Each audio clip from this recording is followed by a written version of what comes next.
तो hello student, welcome back to my channel Samrat academy. तो दोस्तों, मेरा नाम आकाश और आज आप लोगों का हिंदी का पेपर है, मेरे प्यारे विद्यार्थी, त्रैमासिक पेपर। तो मैं इस वीडियो में आप लोगों को कुछ महत्वपूर्ण ऑब्जेक्टिव क्वेश्चन बता देता हूं, उसको आप लोग देख कर ही जाएं, ठीक है। ज़्यादा नहीं, 3-4 मिनट का वीडियो, इसको देख के जाएँ, बहुत ही ज़्यादा प्रॉफिट होगी आप लोगों को, ठीक है।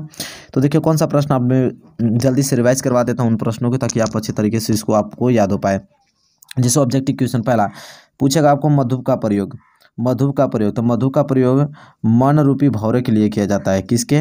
मन रूपी भौरे के लिए प्रयोग किया जाता है मधु का प्रयोग, ठीक है। तो ये प्रश्न नंबर पहला आप लोगों को क्लियर हो जाना चाहिए कि मधु का प्रयोग मन रूपी भौरे के लिए किया जाता है। इसी प्रकार दूसरा प्रश्न देख पा रहे हैं, नाक। नाक क्या है? तो नाक सम्मान का प्रतीक होता है, ठीक है। सम्मान या प्रतिष्ठा कह सकते हैं आप यहाँ पे। जो नाक होता है वो सम्मान या प्रतिष्ठा का प्रतीक होता है। आपको ऑब्जेक्टिव क्वेश्चन में पूछेगा, ठीक है। तो इसको आप लोग एक बार याद करके ही जाएं। तीसरा प्रश्न है, कहानी के क्या पूछ रहा है कि कहानी के तत्वों के नाम बताइए, ठीक है। कहानी के तत्वों के नाम कौन कौन से हैं? तो पहला कथा वस्तु, दूसरा चरित्र चित्रण, संवाद लिख सकते हैं, चौथा देश काल जिसे वातावरण कहते हैं, और पांचवा उद्देश्य, और छठवां शैली, ठीक है। ये कहानी के तत्वों के नाम है। तो कितने टोटल बताए? 6। पहला कथा वस्तु, चरित्र चित्रण, संवाद, देश काल जिसे वातावरण कहते हैं, उद्देश्य और शैली, ये सभी याद होने चाहिए आपको, ठीक है। चलिए नेक्स्ट क्वेश्चन की तरफ बढ़ेंगे। नेक्स्ट क्वेश्चन है आपका, हिंदी पद साहित्य। हिंदी पद साहित्य के कितने भाग होते हैं? तो 4 भाग होते हैं, ठीक है। कितने भाग होते हैं? तो 4 भाग होते हैं हिंदी पद साहित्य के, ठीक है। ये आपको याद होने ही चाहिए, ठीक है। हिंदी साहित्य पद के कितने भाग? 4 भाग होते हैं।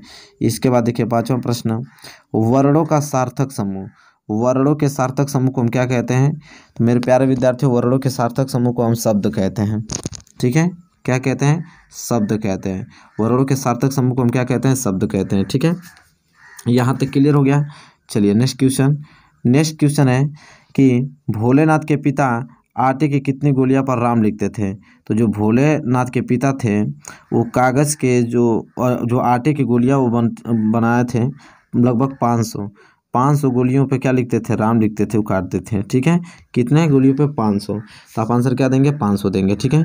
तो यहाँ पे कुछ वेरी मोस्ट, मैंने 6 मोस्ट इंपॉर्टेंट आप लोगों को ऑब्जेक्टिव क्वेश्चन बता दिया, जो कि बहुत ही ज़्यादा महत्वपूर्ण है, ठीक है। इसमें से जरूर 2 या 3 देखने को आपको मिलेगा, कितना मोस्ट इंपॉर्टेंट है। तो वीडियो को शेयर कर दीजिए अभी से, ताकि सबके पास पहुँच जाए और वो भी इस प्रश्न को तैयार कर पाएँ, ठीक है।